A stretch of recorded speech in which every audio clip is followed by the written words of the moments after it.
he's not an inherited government, he's an invading government. So, of course, all the other countries go, well, we won't recognise that government because they've invaded, we'll wait till it settles down and sees what's happened, they'll get their lawful government back. But of course they don't get their lawful government back. So down the track, the other countries in the world say, well, we don't have to deal with this country, what will we do? So they recognise that government. Now, the first person to recognise Mugabe was Malcolm Fraser. The first government in the world that recognised Mugabe was Malcolm Fraser, who's now the head of another unrecognised invading government. And so he gave a lot of money to the African countries. At a later date, the African countries recognised Malcolm Fraser. And then Australia recognised the British government when they'd incorporated themselves, and that UK government, and that UK government, the corporate overlay, then gave the Australian government the Australia Act.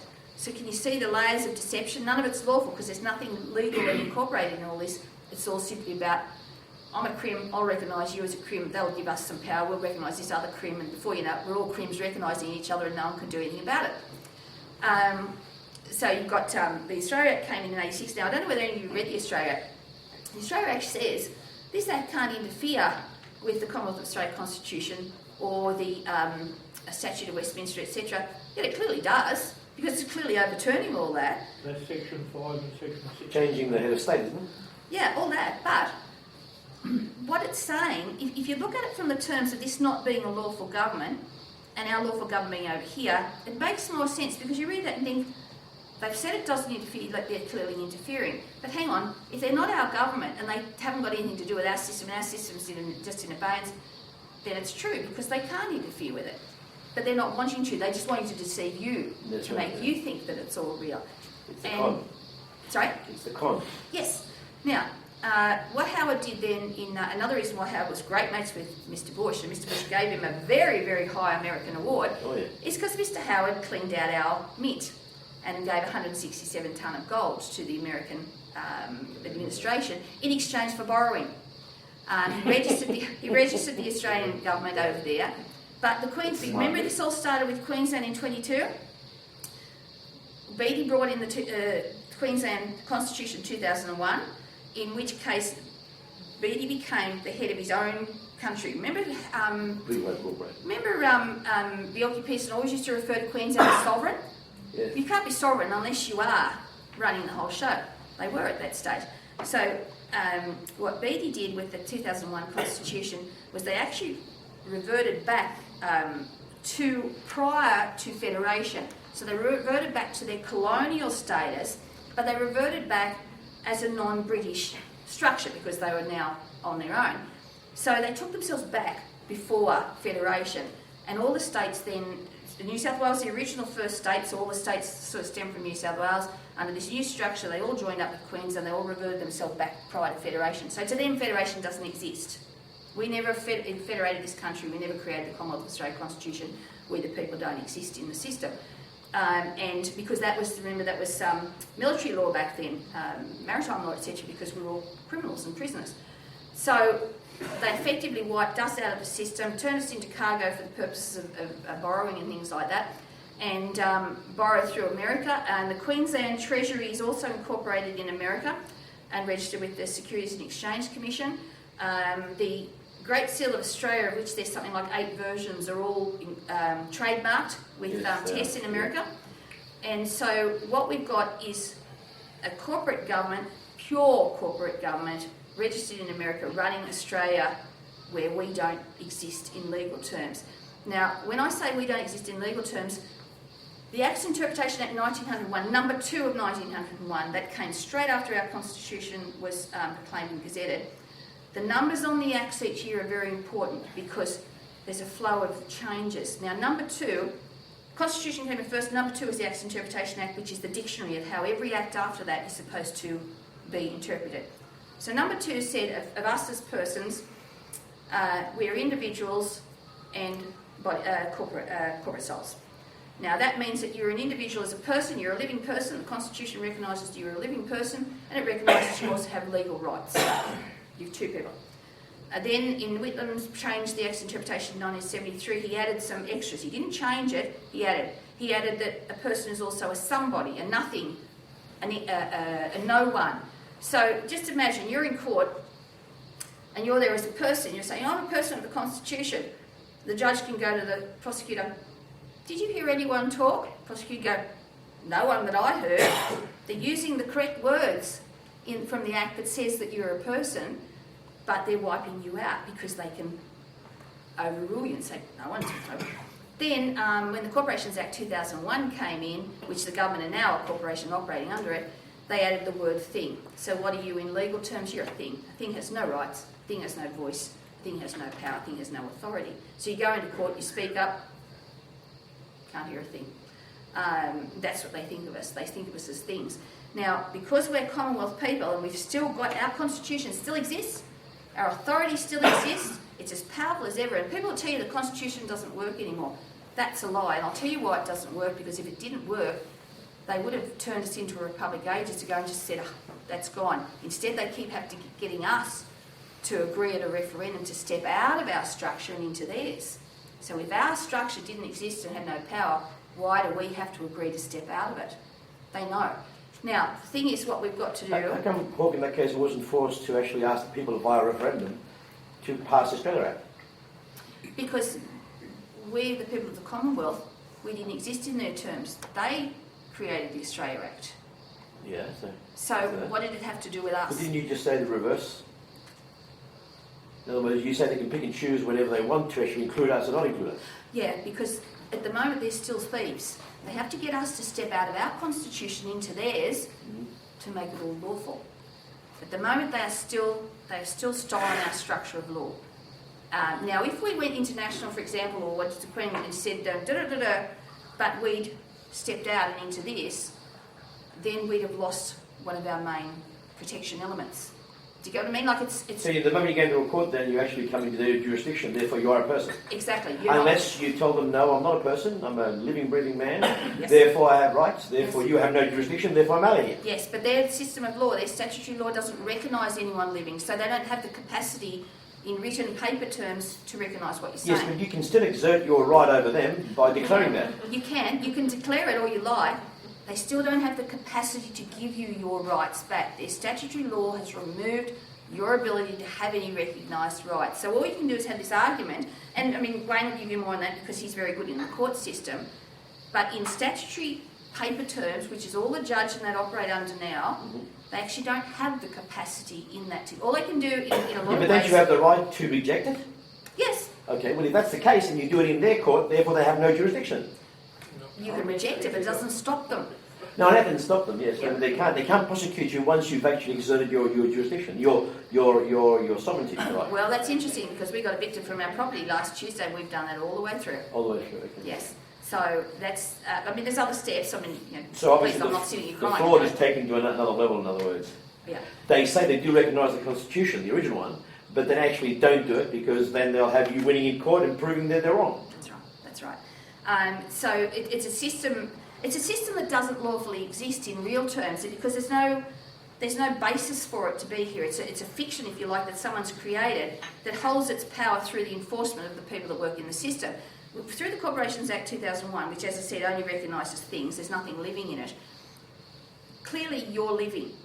So, and clearly, people that work for the government are living. So, how does it work? They created the workplace agreements. You sign up, you decide you want to work for the government, you sign a workplace agreement. In that workplace agreement, you're using a living person wedding signature to agree to become a nothing. Yes, yes. So therefore, the minute you become a nothing, you have no voice, you're bound to the rules. Now, anyone here that's worked for a corporation know that corporations only live on rules. Prior to 1973, I went back and looked at every single act that had been enacted in the Commonwealth. There'd been something like 4,500 acts dealing with living people's things, Electoral Act, Crimes Act, etc., etc. From 1973 on, there's been over 45,000 acts enacted which deal with corporate issues like what colour you can paint an aeroplane fuselage, what material you use on an aeroplane fuselage. It's all corporate rules and regulations that operate the system now, which comes back to what I was saying about the planning laws. I want to build an aeroplane, I paint it pink. Planning laws say you have to paint it grey. You get fined. So it's all operating under a corporate system to do with you having no rights. And that's one of the reasons I think that they're flooding Australia with boat people and immigrants and things like that, is because they can't get us to legally agree to step out of this. So they simply overwhelm us with numbers of people that don't know what our system of law is supposed to be, who one day will simply vote it in because the numbers just overwhelm us. Yeah. They're obviously more compliant and do what they're told. Well, they're getting massive benefits and bonuses, Yeah. aren't they? They get new homes, they get all these welfare benefits. So obviously they're going to go, well, gee, I quite like the laws over here because it's really benefited me. They don't realise that once that's all done, things would change. But if you've ever read about how corporations operate, a corporate takeover, what a corporation simply does is they investigate a business, they look at all its asset bases and things like that, they look at where they can make money, they offer a massive amount of money, they buy the company because the shareholders have to be given the value through the committee, and they then gut it to recover the money they spent. They gut. Now, the only problem for this Australian government here is they've essentially done the same thing. They're gutting us for money. They owe massive monies overseas in terms of all the borrowings that they're having to pay back, so they're gutting us. The problem for them is that they don't have our permission to do that gutting. They didn't buy us. And how many of you heard of the Louisiana Treaty? In America, the American government, once it was set in place, wanted to buy Louisiana, the states. The French owned Louisiana. So the Americans went to the French and said, went to Napoleon and said, we want to buy Louisiana from you. They set up a purchase price, set up a contract agreement. They went to all the people in the Louisiana state and said, okay, you're currently all French citizens. If we buy Louisiana, you're going to become American citizens. If you're happy with that, we'll go along with it. If not, here's some money to leave the country. We'll buy your land off you and you can leave and go to another French state. So it was all done through contract, through lawful thing. That's the thing that hasn't been done in Australia. We weren't brought out to change our system of law. So there is a crime that exists there in real legal terms. But what they did was create a situation for us, because they've incorporated all these other governments over the 40 years. Where do we go to sort that out? We know this. They know we know it. I mean, you read acts like Sue versus Hill, which everyone thinks show that Britain dumped us. It doesn't show Britain dumped us at all. Once you know what they've done, it shows that the High Court was saying that the Australian government and the British government have come to some nefarious arrangement. When you read it from backwards rather than from then, you can see what they're saying.